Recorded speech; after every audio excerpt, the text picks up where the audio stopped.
Hi guys, I'm super excited to share tonight, but before I get started, I want to ask you guys a question.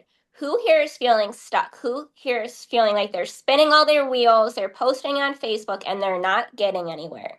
Put a me in the chat, put a raise your hand.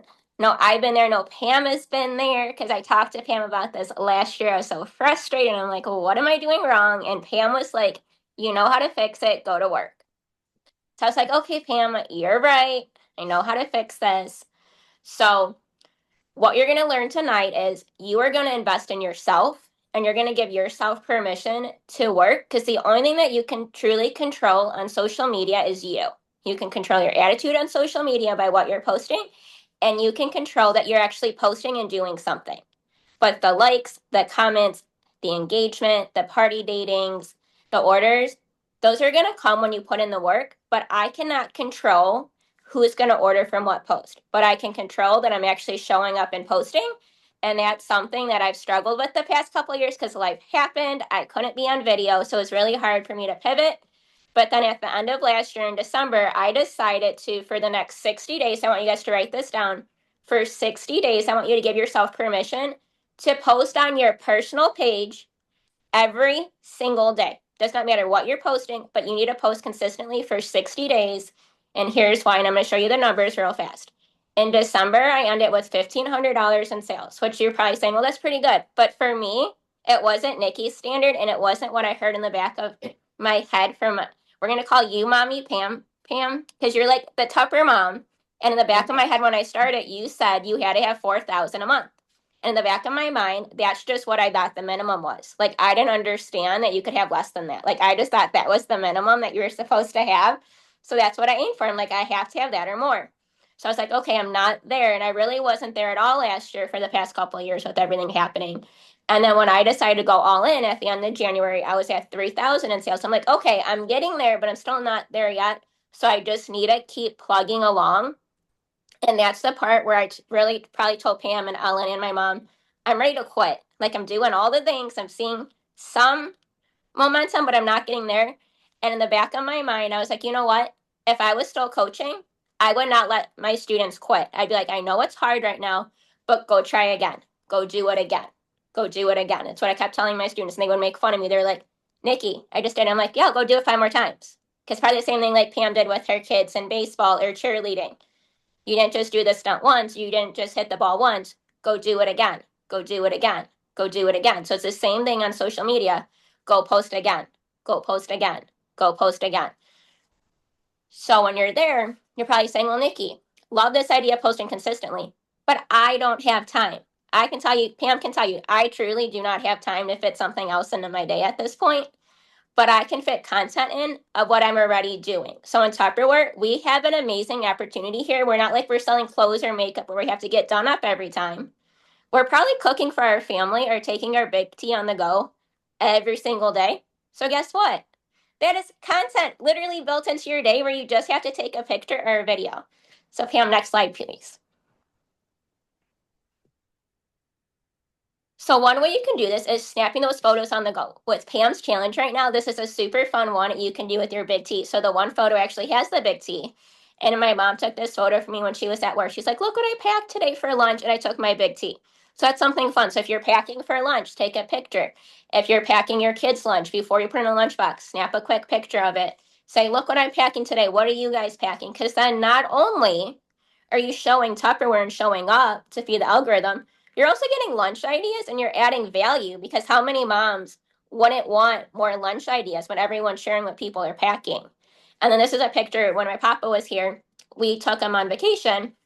And my thing when I packed snacks was I didn't put it in a smaller bowl when we were going somewhere. I just took the whole mod joint with me. And I did this when he was in the hospital. I would just take the whole snack container with me. I didn't have time to transfer it. So I just took the whole mod joint. So people would laugh when they saw the picture. They're like, did you really pack a mod joint of snacks? I'm like, yeah, pretty much. I just took it with us. It was easier than trying to add another step. So if you think about this, anytime you have Tupperware with you on the go, whether it's your water bottle, your big tea, maybe your silicone bags, maybe you're traveling and you're packing with them, whatever you're taking with you, maybe you're at work, just take the 2 seconds to take out your phone instead of scrolling on social media as soon as you get to lunch. Snap a picture and then go scroll on social media and go post that picture. It's super simple. Next slide, please, Pam.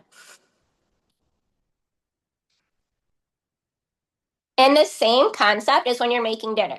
So maybe you just finished dinner. Before everyone eats, I call it phone eats first. A lot of people call it on social media. My mom laughs, even like when we're out and about. I'm like, phone eats first. And we all laugh. Like all my friends know, like, my phone's got to eat first. And I just snap a picture, whatever I made. Whether I'm going to post it that night or not, at least I have another piece of content. It's also showing those products in use. Another picture and something you can do fun around the holidays, around Christmas, would be the elf. Maybe your elf gets into trouble at night and it starts using your mandolin and it starts making french fries. So you can be like, who's ever used a mandolin? Or the top photo, and one of my team members does this, and I love doing it too. If you're making something, you're pulling out all the ingredients, pop them on your counter, take a step back and take a picture real fast, and then say, guess what I'm making? Do you know how much engagement those posts get? Because people literally will keep coming back to figure out what you're making. And then that night, you can post that video or the picture of what you made with the recipe to get them coming back to your page. But that's not adding anything extra. So when you're already pulling out the ingredients, so snap a picture. You're already cooking dinner, snap that picture. You're already using your mandolin, snap that picture. So it's not adding extra content to your day. It's just taking pictures of what you're already doing. Next slide, please.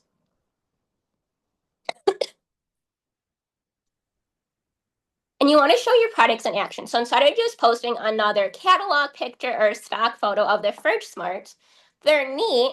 But as Pam could say, if you were at a home party, you wouldn't just hand out that catalog, then go sit in the kitchen while everyone's in the living room and hope and pray that someone walks into the kitchen with an order. You'd stand in front of that room with the fridge smarts and you'd be telling the story about how your berries stay fresh now you're not opening that crisper drawer, and as Loretta calls it, the bearded broccoli and all that fun stuff, right? So you want to show those pictures. You want to show the products in action. And maybe you're saying, well, Nikki, I don't have all the newest products. That's okay. And most of my parties, Debbie on tonight can tell you, and Pam can tell you in my parties, I do many pieces, maybe a mini video or a picture of the sales, but most of my content is on the main product line in the catalog because that's also saving you time because then you don't got to change it up every month or every couple of weeks when a sale item sells out. You just have the products ready to go. If you have someone buying module mates, the best thing you can do, let's say they're buying 2 sets, ask them to take before and after pictures for you. Because your pantry might already be done, but theirs isn't. So now you're getting a real life before and after without you having to go mess up your pantry. So it's super simple to get those real life pictures. And maybe you're like putting your berries away. Take a picture and be like, guys, I'm putting my berries away. Let's see how long they're going to last. And then maybe you open it one day. Maybe Pam put them in there and then she went on vacation and came back and she's like, oh my God, my berries are still fresh. How fun would that content be? Because everybody be like, well, what is that container? I need whatever that is because I just threw berries out. Next slide, please. And you also want to take videos while you're cooking. And that doesn't mean you have to do an extravagant recipe. For game day, when it was the Super Bowl, I just called it game day because you're not really supposed to use that wording on Facebook.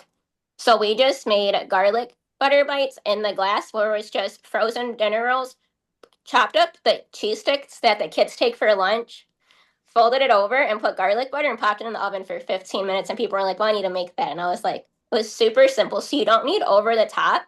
They just need to be simple. And Doug said it yesterday in a training, and I loved it. Is just because someone else is making a recipe in the glass doesn't mean you have to make that same recipe. Just show what you're actually making in your kitchen, what your family's going to eat. Because if you're not going to eat it, your friends might not eat it either. But most of my friends have bread in their fridge and they have cheese, some type of cheese, and they're like, I need to go make this. Next slide, please. But here's like the video. So I just did mini video clips and then it just showed I'm done. So it's just super simple clips where they weren't over the top or anything. They were just super fun. But again, but if you don't want to do the video clips, maybe you're saying, well, Nikki, I don't know how to put those together yet. Then guess what? You don't have to. You can take it out of the oven and just show the cheese pool for 10 seconds. And that would be your content. And then you can just give them the recipe. Just start where you are is the best advice. You don't have to do it all. Just start where you are and start posting. And my best advice for anyone out there is to truly share your post publicly on your personal page because it's two things. One, you're going to grow your audience that way, and it's the best way to get new people, especially with videos. Because on any of the platforms right now, videos are being pushed, and it's the biggest way to get new audience in front of you. And the one video here, my potato one, that one got over 1 million views, and I've gotten over $1,000 in sales just from that video alone from people I've never even met, which was the coolest thing ever. I was like, and all I did, guys, for this video, it's not going to play, but I'll explain it. I literally took a bag of potatoes from Costco, dumped it in the potato bin, put the lid on, and put the container in my pantry. And I just said, to keep your potatoes from sprouting, don't store them in the same bin as onions. That's all I did. Like, that is the simplest video that you can make. So they don't have to be over the top. And one of my favorite things I heard from one of my favorite influencers, and they have over 4 million followers right now. So I was like, what are they doing? And they finally shared all they did to get started was posting every single day for a year. That's all they did. They decided every single day I'm going to share a part of my life. So they shared their dinner, they shared what their kids were doing, they shared like their married life, going on dates. So they were just truly showing up every single day. So the best thing you can do right now is to invest in yourself and commit to posting for 60 days. I know it's going to seem hard. I know you're going to want to quit, but when you feel like you're going to quit, that's when you need to dig in and keep going because you're going to see the most results right after that. So we're all challenging you to your first post, if you haven't done one yet for Pam's, a simple one is, can you pass me the big T? Is you're going to take your big T and just post a selfie with it and post that on your thing and be like, oh my gosh, we got a new color today. Can you guys guess what it is? Or what do you think is in my big T? Just something super simple like that is really going to boost your engagement and get you seen.